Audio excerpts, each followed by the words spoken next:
Bilang tayo ni Kristo upang mamungang totoo, bilang mabubuting tao. Alleluia, alleluia.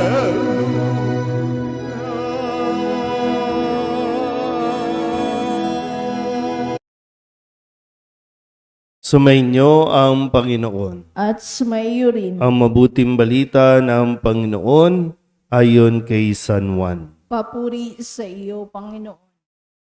Noong panahong iyon, sinabi ni Jesus sa kanyang mga alagad, "Tandaan ninyo, malibang mahulog sa lupa ang butil ng trigo at mamatay, mananatili itong nag-iisa. Ngunit kung mamatay, ito'y mamumunga ng marami. Ang taong labis na nagpapahalaga sa kanyang buhay ay siyang mawawalan nito. Ngunit ang napupuot sa kanyang buhay sa daigdig na ito ay siyang magkakaroon nito hanggang sa buhay na walang hanggan. Dapat sumunod sa akin ang naglilingkod sa akin, at saan man ako naroroon ay naroon din ang aking lingkod.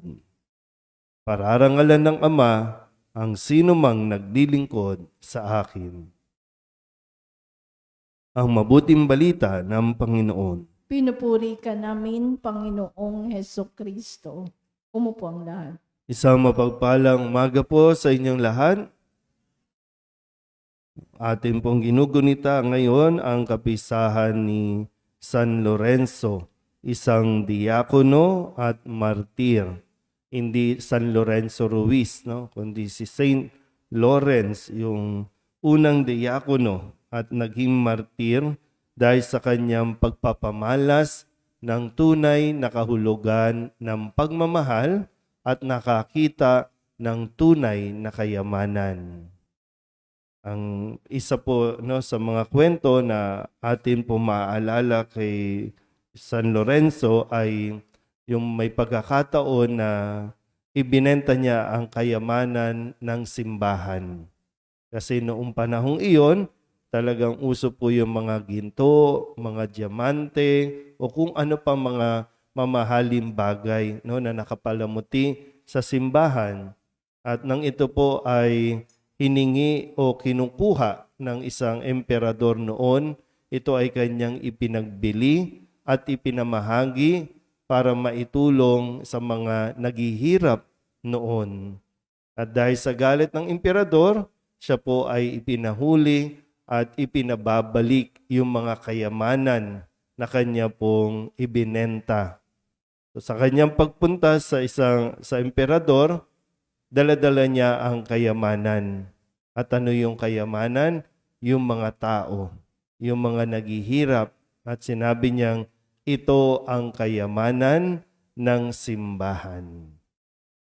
At dahil doon, sa galit ng emperador, siya po ay pinarusahan hanggang kamatayan o hanggang sa siya ay mamatay.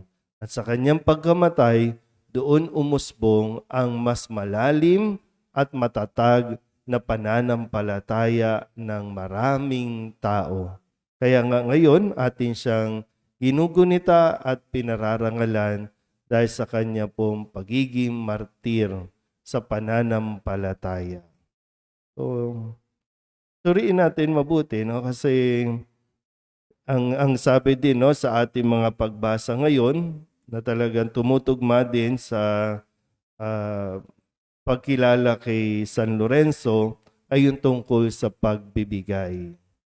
Maraming nagbibigay, pero hindi nagmamahal. Marami o ang taong nagmamahal, kayang-kayang magbigay. Yung konteksto po ng pagbibigay at tamang konteksto ng pagmamahal. Sana ito yung mas makita din natin, yung tunay na kahulugan. Kasi kung no, bigay lang tayo ng bigay pero walang pagmamahal, wala itong magiging magandang bunga.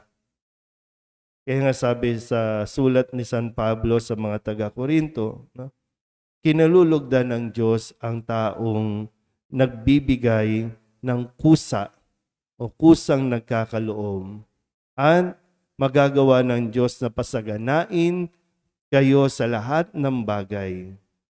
At tandaan din natin, no, pinasasagana tayo ng Diyos higit pa sa ating pangangailangan. So maganda po ito, wag natin makalimutan, no. Binibigyan tayo ng Diyos ng higit sa kailangan natin. Hindi para sa sarili lang natin, kundi sabi dito, upang may magamit kayo sa pagkakawang gawa. So, ngayon, kung titingnan natin, bakit ganito ang buhay natin? Bakit mahirap?